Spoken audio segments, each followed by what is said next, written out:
سلام، روزتون بخیر. امروز میخوایم یه صحنه رو با هم از 0 تا 100 تو اسکچاپ و لومیون مدل سازی کنیم. خب اول از هم برای کشیدن اتاق کف اتاق رو میکشیم. مثلا معمولا فضا رو من بزرگتر میگیرم که نور رو اینه که چیز میکنیم خیلی راحت تر بازتاب بشه. بگاه همین 7x7 خوبه، چون مثلا نهایتا اونجا رو زوم میکنیم. یه ضخامتی 30 سانتی هم بهش میدیم برای کف. حالا دیوارا رو میکشیم، یه آفست 10 میدیم، وسطش رو پاک میکنیم و به ارتفاع دیوارمون میزنیم، مثلا 320. اینو تبدیل به یک گروپ میکنیم.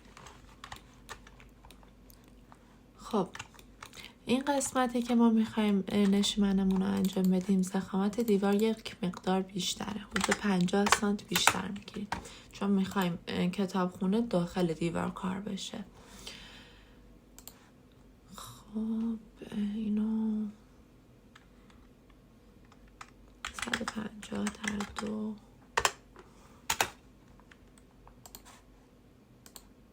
یه دایره میکشیم 150 و اسم میزنیم که سگمنتاش بیشتر بشه و نرمتر بشه. فکرم یه مقدار ارتفاعی زیاد شد، کمتر میکنیم ارتفاعش.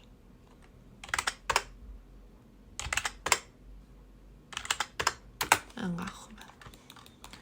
خب یه حدود 40 سانت هم برمش داخل. این لبه هاشم با استفاده از این پلاگین گرد میکنیم. بگم 20 سانت اوکیه، همین راحتی. حالا بر طبقاتش ما میایم چند تا مستطیل میکشیم. اینجوری شد. اینو تبدیل به گروه نکردم، داخل گروهش بودم در از. خب معمولا ضخامت اینا رو 10 سانت نه 5 سانت میگیریم. خب یک کپی ازش میگیریم تا مثلا 230. خب این خط کجه رو میزنیم، الان دقیق اسمش یادم نیست، و اون تعدادی که میخوایم تقسیم بشه بین اینا رو میزنیم. مثلا الان تقسیم بر 6. این آخری هم که خیلی بالا میتونیم پاک کنیم. این پایینی هم میتونیم پاک کنیم و الان طبقاتمون رو داریم. خب ما چون میخوایم ببریم تو لومیون، بعد تک تک این اجزا متریالشون متفاوت باشه. فرق هم نمیکنه. من معمولا موقعی که میخوام ببرم تو لومیون رنگ میذارم، چون اونجا میتونیم متریالاشو تغییر بدیم. و یه چیزی هم که من همیشه انجام میدم و به شما پیشنهاد میکنم انجام بدید اینه که مدل سازی کلیتون رو توی اسکچاپ انجام بدید. آبجکت هایی که میخواید ببرید و تو خود لومیون واردش بکنید، چون بتونید جابجاش کنید. تو خود اسکچاپ بشه امکان جابجایی تو لومیون رو نداره، واسه همین من معمولا این کار میکنم. خب حالا اینجا یه پنجره ما میسازیم. کام قرمز شده نمیتونم ببینم.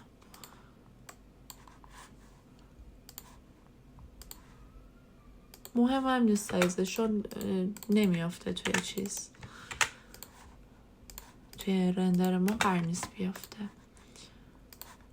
خب خالی میکنیم، یه باکس میکشیم با پلاگین 1001 بیت پرو.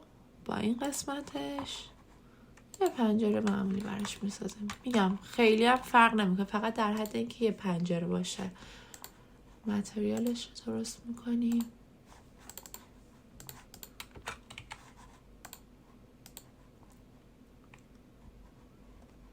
این رنگ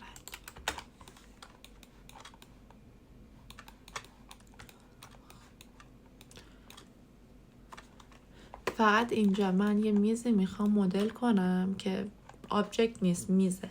اونو اینجا مدل میکنم و حالا جانمایش رو بعدن اینجا میتونیم تغییر بدیم. حدود 20 میگیرم.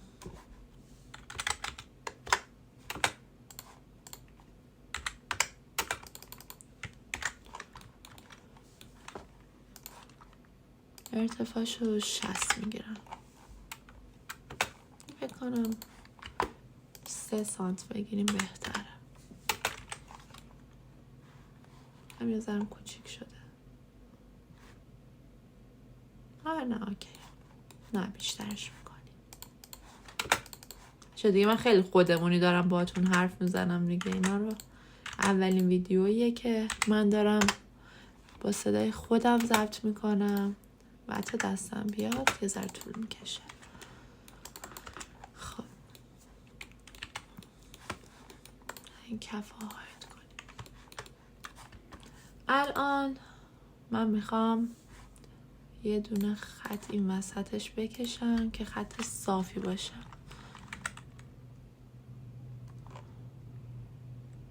25 50 ارتفاعش هم که 60 گرفتیم. 50 60.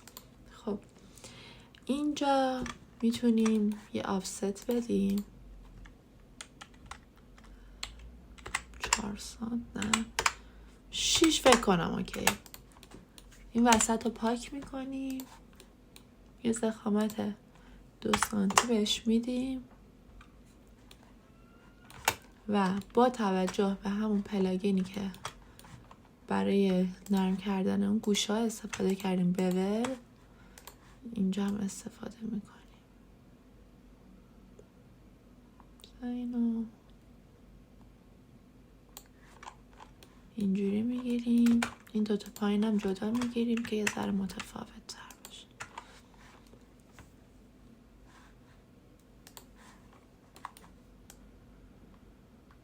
مثلا 15 سانت.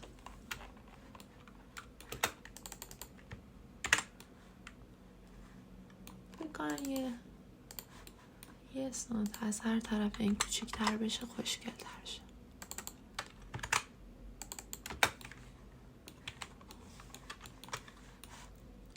دوباره مرکز دایره رو پیدا میکنی. در مرکز پیدا کردن تو این سخته. خب اینو میاریم وسط اینو میگیریم توی راستای سبز، میاریم وسط این. یه دونه پایه دیگه هم میخوایم که 90 درجه بچرخه. یه کپی میگیریم ازش. به همین راحتی میز ما مدل ساده شد. همش رو تبدیل به یک گروه میکنیم و متریال جدید بهش میدیم. خب جانمایش تقریبا فعلا خوبه.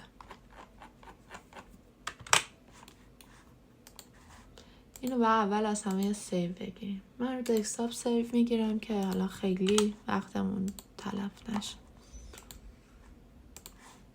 لومیان رو باز میکنیم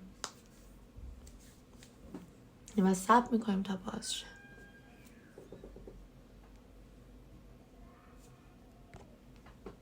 خب یه صحنه جدید خالی باز میکنیم و منتظر میشیم لود شه. بعد میریم توی اسکچ ها با این گزینه لایو لومیون سینکش میکنیم. خب میبینیم که صحنه کامل وارد چیز شد. کنم متریال کف و سقف و یکی دادم. حالا هر تغییری که ایجاد بکنیم اون برام ایجاد میشه. خب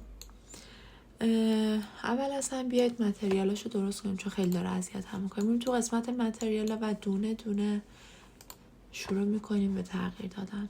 ببینید معمولا خود متریال آماده لومیون کارتون رو راه میندازه. فقط مثلا یه سری تغییرات جزئی نیاز انجام بدید. خیلی نیاز نیستش که مثلا بخواید متریال سازی انجام بدید چون خودش یه بانک متریالی کامل داره. مثلا به نظر من الان این خوب میتونه باشه. حالا بقیه رو میبینیم، مثلا اونو میتونیم یه ذره رنگش رو عوض کنیم.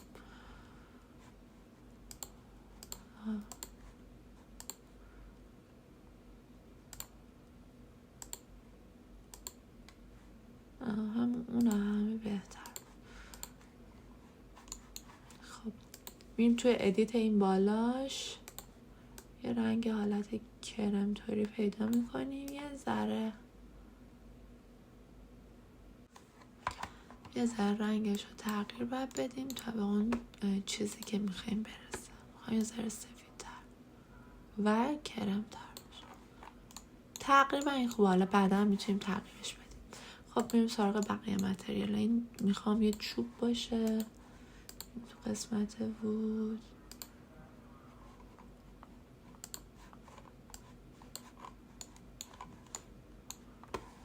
این نه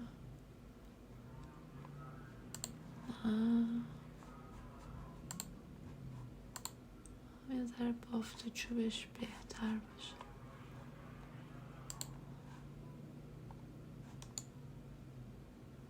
میتونه خوب باشه. حالا یه ذره رنگش رو تغییر بدیم.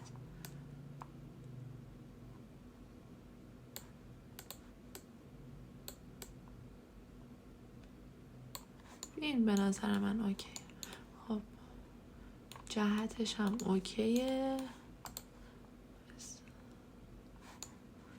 این متریال اینم خوب شد. خب حالا چوب اینجا میتونیم متریال همینو کپی کنیم، پینت بدیم، حالا مثلا یه ذره رنگش رو تغییر بدیم. همین رنگ خود این خوبه. فقط جهتش رو باید درست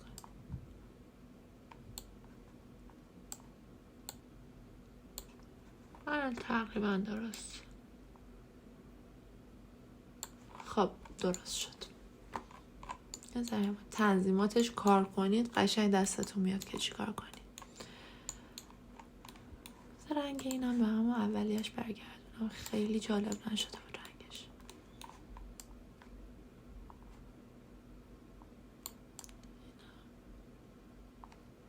خب میتونیم جهت اینجا منو داره اذیت میکنه، میتونیم این کار بکنیم. بایستید این متریال اینو تغییر بدیم و یه ذرم خود اینو بچرخونیم.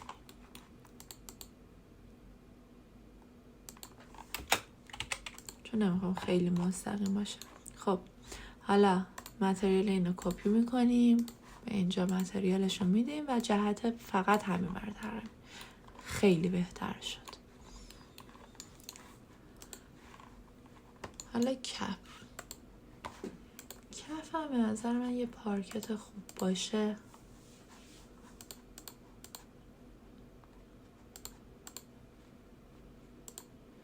بهتون میگم فقط از همین متریال ها هم میشه استفاده کرد. دقیقا منظورم همچین چیزیه. شما یعنی انواع اقسام متریال ها رو دارید اینجا. این فکر کنم اوکی بود. بازم ببینیم. یه تم زردی داری که من خیلی دوستش ندارم، که اصلا مدلش رو دوست ندارم.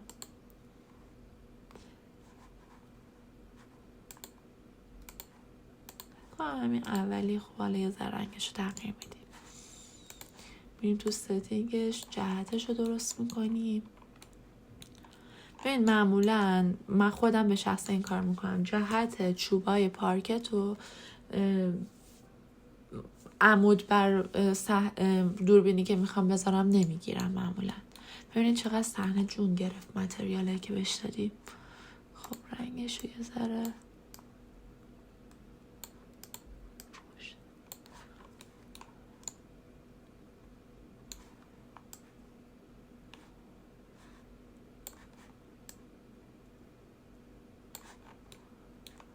کنم اوکیه.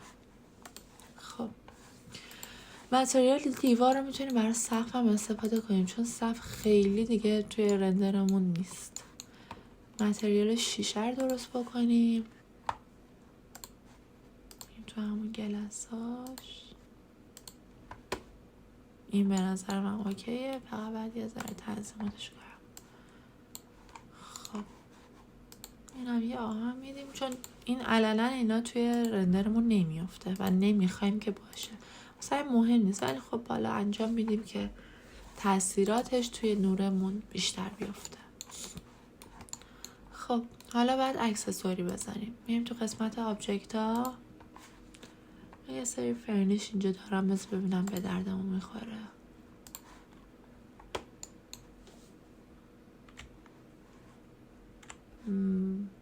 خیلی اینو نیستم.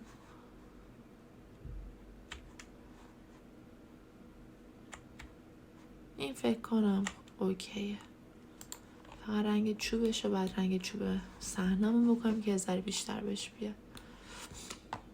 خب بریم تو اکسسوری.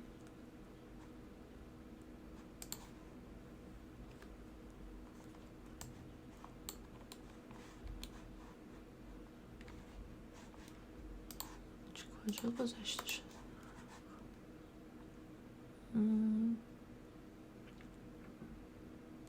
فکر کنم اوکی باشه. بذارید اینا رو یه متریال اینویزیبل بدیم پاک شه.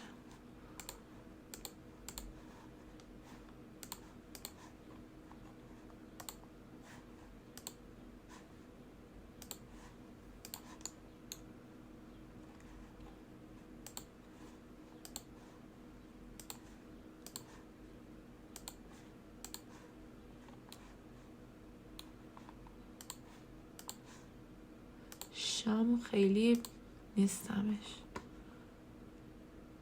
به راه همین راحتی پاک شد. میتونید یه کار دیگه هم بکنید که برید توی اون قسمت فایل تیریدیش و اونجا تغییر بدید و دوباره ایمپورتش کنید. ولی خب این راه راحت تر بود به نظر من و متریال مشترکی با اون چیزایی که میخوام بمونه نداشت. خب حالا بریم توی کاتگوری خودش. کتاب.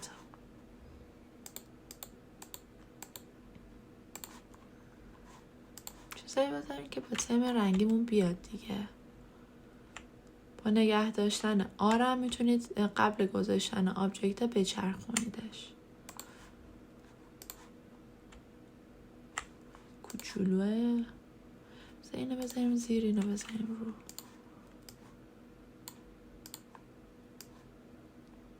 اینجا. خب اینجا هم بذاریم تو قفسه. با نگه داشتن علم سایز رو میتونید تغییر بدید.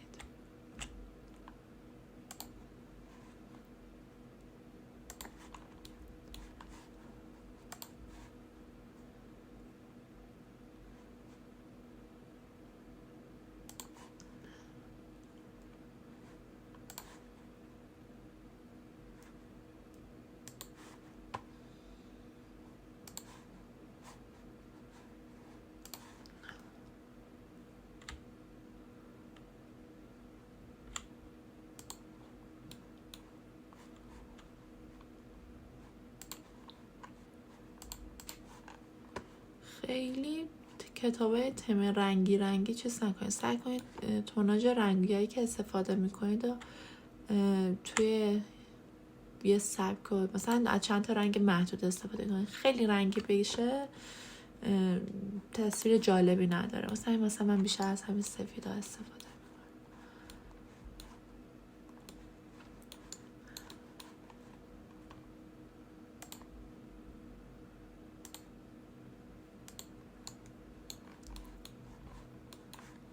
کتاب بازم اینجا بذاریم که مثلا داشته میخونده. احساس میکنم میزمون نسبت به چیز خیلی بزرگه، یه ذره میتونیم کوچیک‌ترش کنیم. بکنم انقدر اوکیه.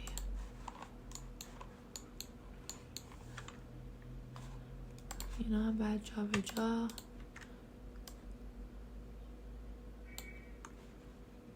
و کوچیکشون. شیفت رو نگه دارید میتونید با کنترل بیشتری کوچیک کنید. خب و بریم تو کاتگوری اینم انتخاب کنیم، اینم حتی جا به جاش کنیم اول. این داشت کوچیکش سایزش هم نرمال در اومد. خب چوب اینو درست کنیم، داره اذیت هم میکنه. همین متریال اینو کپی میکنیم، جهتش رو فقط تغییر بده.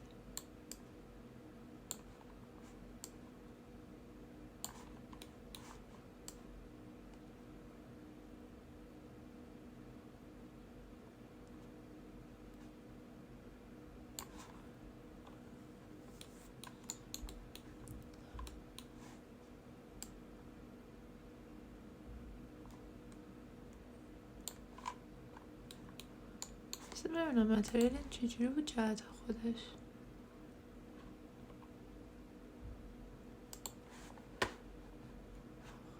اوکی.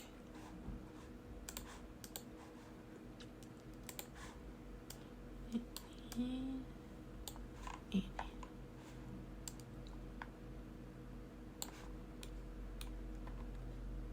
خب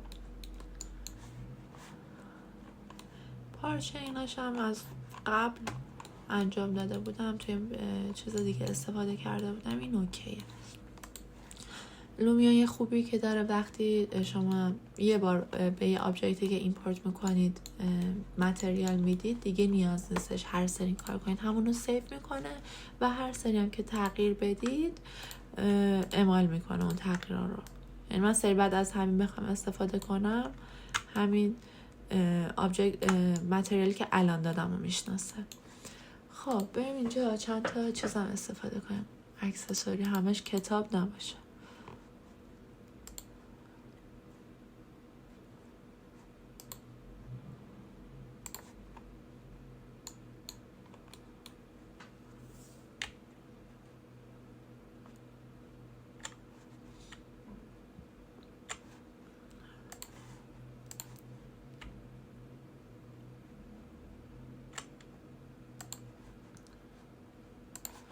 این همه رو توی تم رنگی که استفاده بکنید خیلی کارتون رو جذاب تر میکنه. وقتی از چند تا رنگ متفاوت استفاده میکنید که با هم سنخیتی ندارن، باعث میشه کارتون شلوغ و زشت دیده بشه.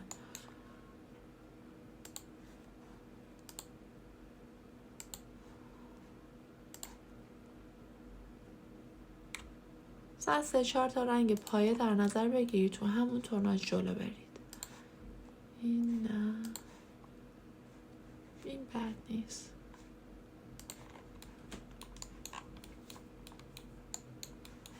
بریم اکسسوریایی که لود کردم چیا داره. نه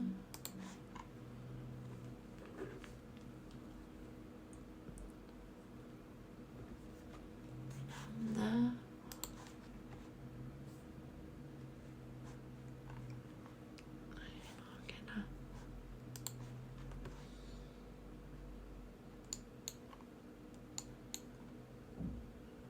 همینجا داریم دیگه، نیاز نیست. فکر کنم کیفیت این بهتر باشه. بذارید اینو پاک کنم، این کیفیت اینو بذارم.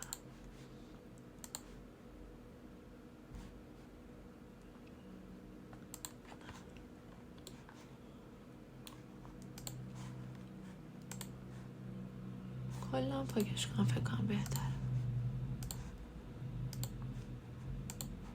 به جای مجسمه یه چیز دیگه میذاریم.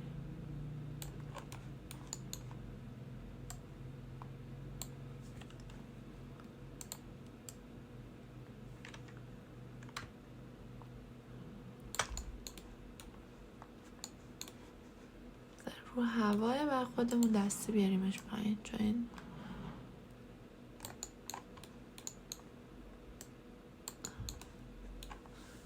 نیازی هم نداره چیز دیگه بزنیم، همین کافیه. خب تقریبا آبجکت همون تمام شد.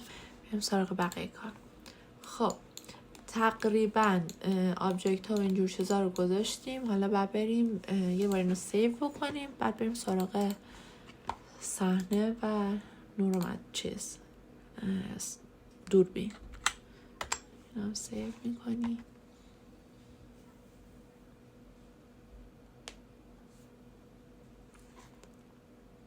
خب میریم تو قسمت فوتو. اول اون ابعادی که میخوایم رو تنظیم میکنیم. اینجوری من میخوام باشه. حتی فکر کنم سر دراز شد. بایستی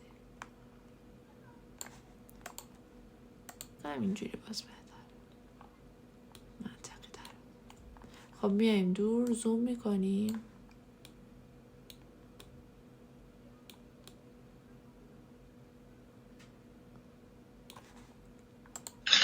صحنه رو انتخاب کنیم.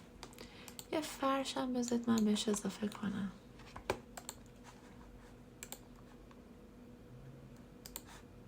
این فرشی ها داری که میزه. نه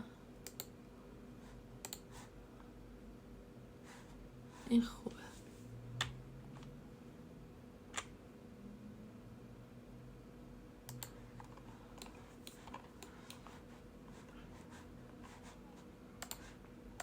زید متریالش رو فقط اینو به این بدم، اینو ساده کنم. نه این ساده نشه، این ساده شه.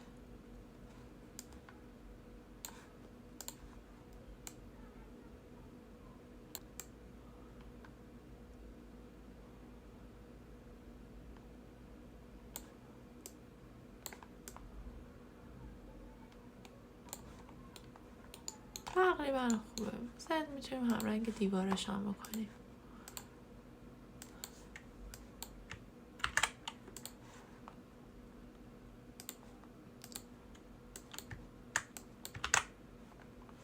یه ذره روشن فقط. اوکی.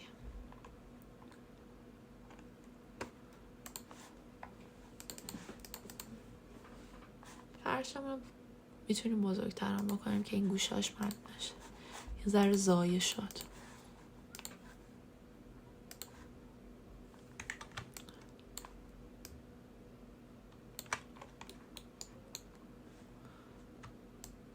یه ذره بیاریم جلوتر که کفمون هم معلوم شه. خب یه چیزایی هم که من خیلی خوشم میاد و معمولا استفاده میکنم افکتای بلکه.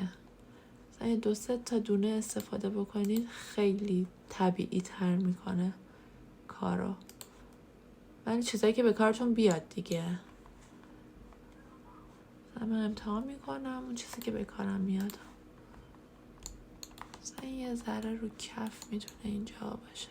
خیلی هم محسوس نیست. یه گوشه بیفته کافیه.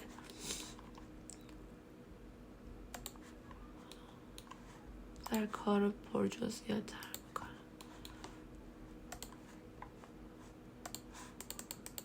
ببینید خیلی کم معلومه ولی خب تاثیر خودشو میذاره.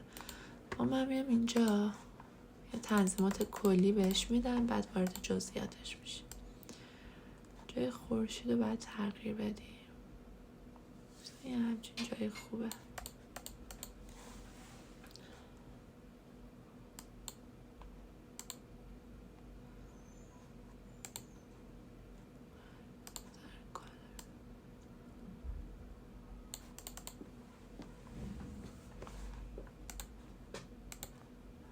از شدتش بکاهیم.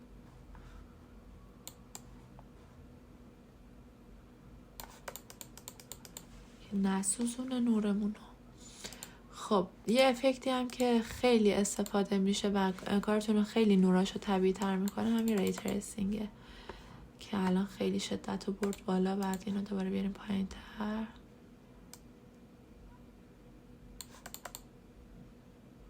بگم تنظیماتش یه ذره بیشتر بشه بهتر باشه.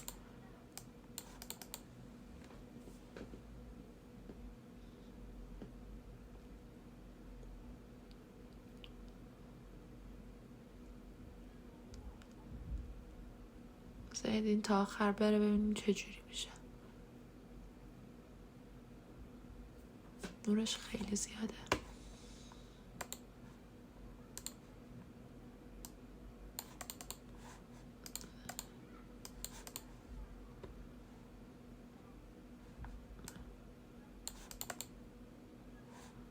-3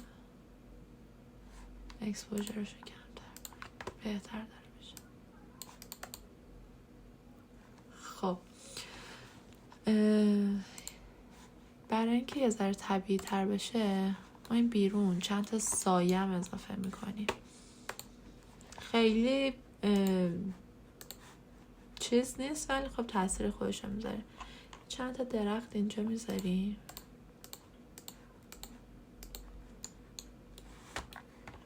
که آفتاب که میخوره سایه هاش قشنگ بیافته اونجا.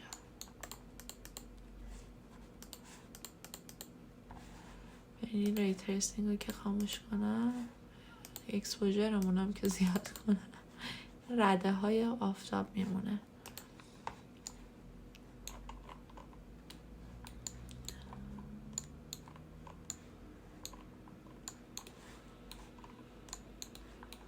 بذار اینا رو بیارم پایین تر.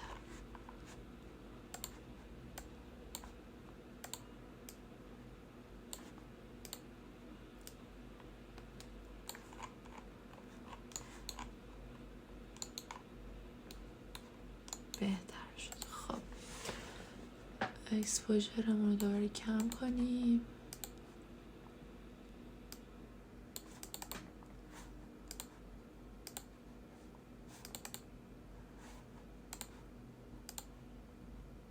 به این تنظیمات رو بعد انقدر تغییر بدید تا به اون چیزی که ایدئالتونه برسید.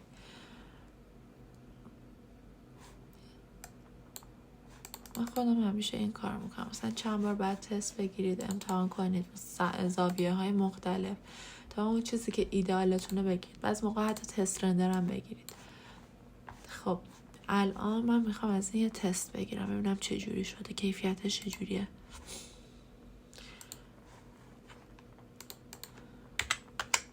همه رو زدیم 1.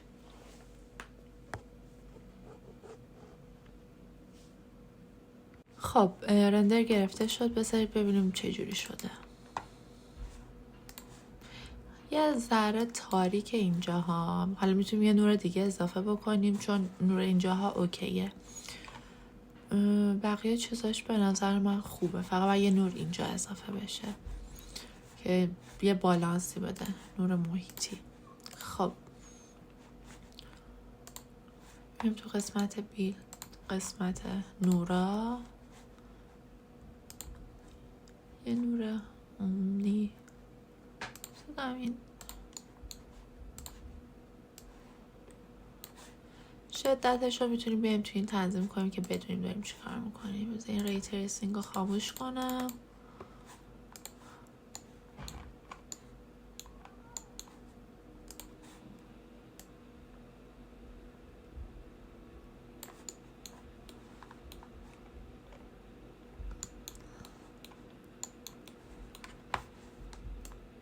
نورش رو سفید میکنم چون به اندازه کافی صحنمون گرم هست.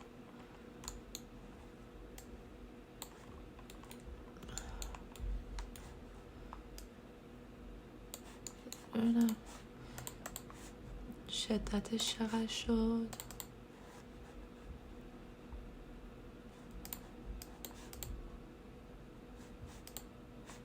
زیاد جالب نشد.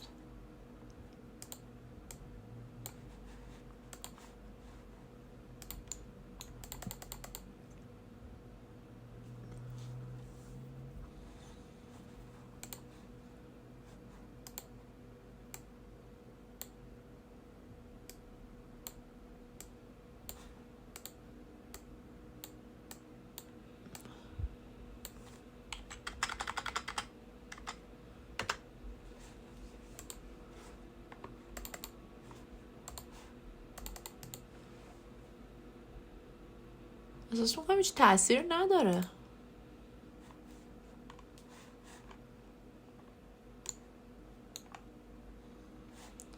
بذارید ری تریسینگ رو خاموش کنم.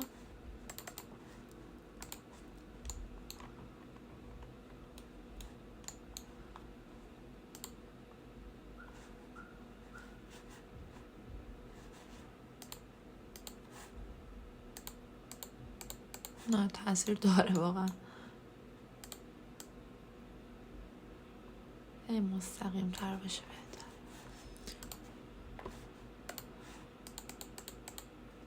شدتش هم کم کنی، اما یه تاچ کوچولو داشته باشه.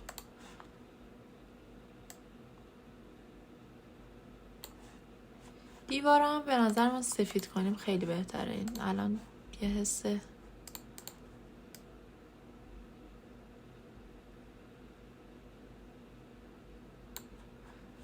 بدی داشت.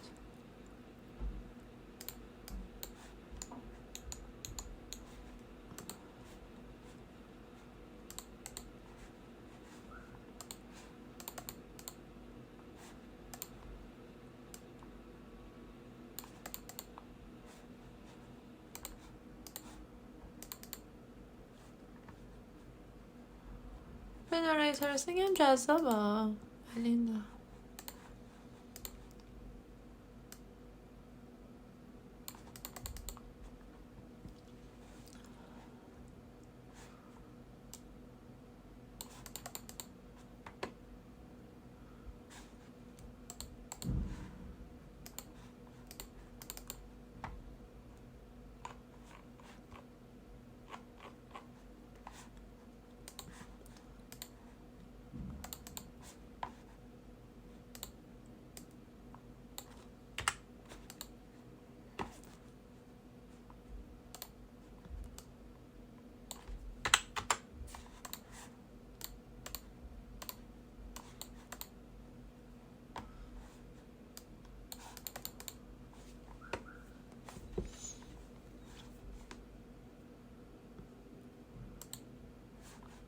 یه بار دیگه رندر میگیریم این دوتا رو با هم مقایسه کنیم ببینیم کدوم بهتره.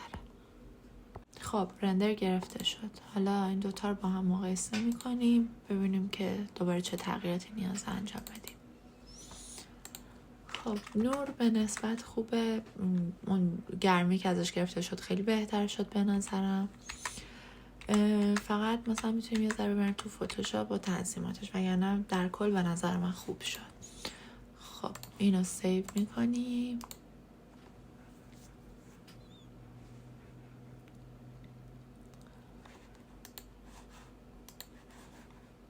و فتوشاپ رو باز میکنیم.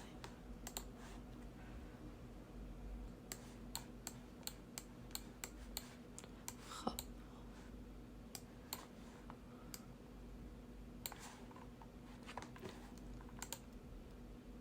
قسمت فیلتر کامera را فیلتر رو میریم.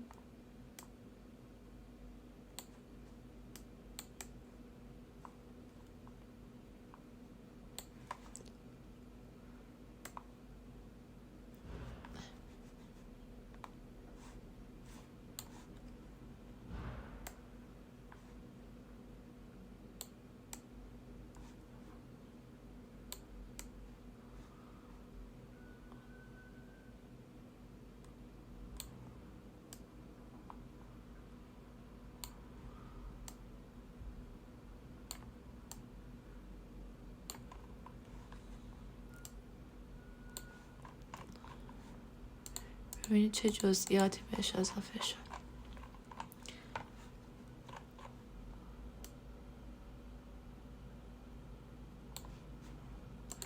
قبل و بعدش.